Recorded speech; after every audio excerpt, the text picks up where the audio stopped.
Assalamualaikum warahmatullahi wabarakatuh. Sebelumnya perkenalkan, nama saya Arif Rahman. Di sini saya akan menjelaskan mengenai penerapan budaya kerja dalam membangun etos kerja yang baik pada mata kuliah budaya organisasi. Berikut adalah learning objective pada bahasan ini. Yang pertama, menjelaskan apa itu budaya kerja dan etos kerja, lalu menjelaskan nilai-nilai budaya kerja dan tujuan etos kerja dalam organisasi, dan menjelaskan bagaimana implementasi etos kerja dalam perusahaan. Budaya kerja dan etos kerja. Apa itu budaya kerja? Menurut Mangkunegara, budaya kerja merupakan perangkat asumsi atau sistem keyakinan, nilai, dan norma yang dikembangkan dalam suatu organisasi yang dapat dijadikan sebagai landasan tingkah laku anggota untuk mengatasi masalah adaptasi eksternal maupun integrasi internal. Lalu, apa itu etos kerja? Menurut Usman Peli, etos kerja adalah sikap yang muncul atas kemauan dan kesadaran sendiri yang didasari sistem orientasi nilai budaya terhadap pekerjaan seseorang. Itulah pengertian budaya kerja dan etos kerja menurut para ahli.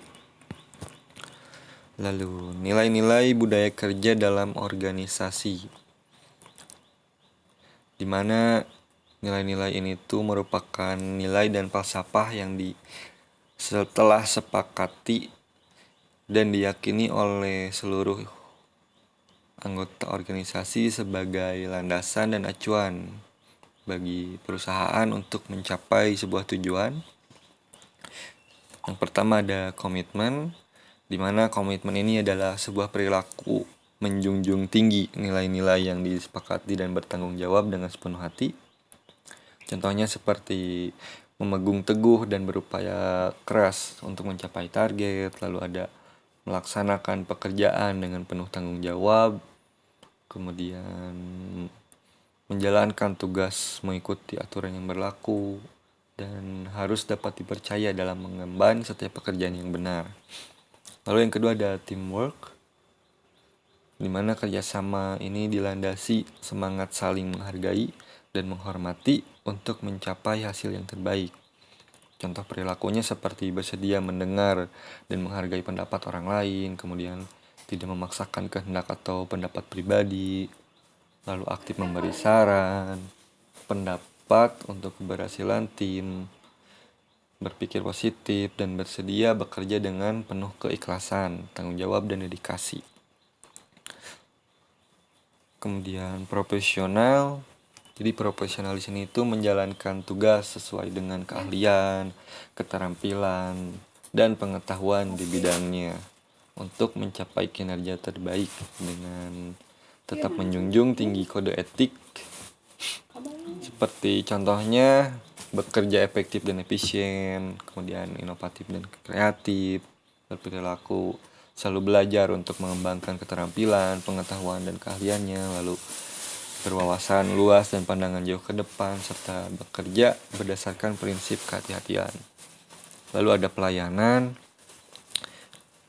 di mana pelayanan itu merupakan layanan yang diberikan kepada seluruh customer perusahaan yang diberikan dengan cara sikap ramah, sopan, tulus, dan rendah hati, sehingga dapat memberikan kepuasan kepada customer perusahaan.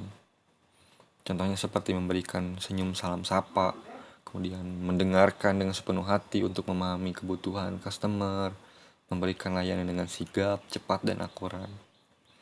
Kemudian ada yang kelima, disiplin, atau melaksanakan tugas secara tepat waktu, tepat guna, dan tepat manfaat.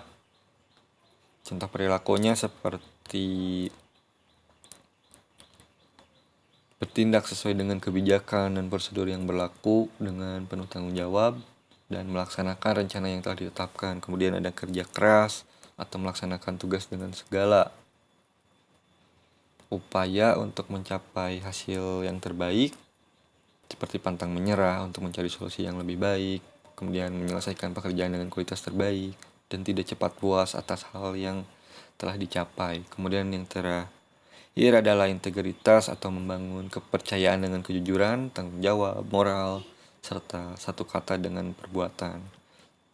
Contohnya seperti melaksanakan tugas dengan ikhlas, bersikap terbuka dalam mengungkap gagasan dan pendapat, serta mencintai pekerjaan dan menjaga citra perusahaan.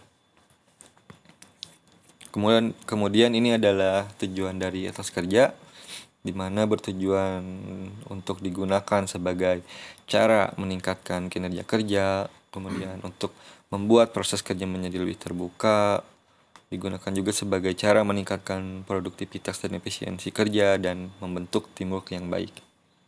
Itulah tujuan dari etos kerja. Jadi kesimpulannya, ketika budaya organisasi yang dimiliki sebuah perusahaan baik, maka itu akan berpengaruh terhadap etos kerja yang dimiliki perusahaan. Karena dengan budaya organisasi atau nilai-nilai pokok, asumsi, dan pemahaman serta cara berpikir yang dimiliki secara bersama oleh anggota perusahaan, itu akan menjadi panutan bagi anggota baru. Maka dari itu, perusahaan harus memperhatikan perilaku setiap anggota perusahaan untuk menciptakan lingkungan budaya perusahaan yang bagus agar setiap anggota perusahaan memiliki etos kerja yang baik. Mungkin sekian yang bisa saya jelaskan, kurang lebihnya mohon maafkan. Wassalamualaikum warahmatullahi wabarakatuh.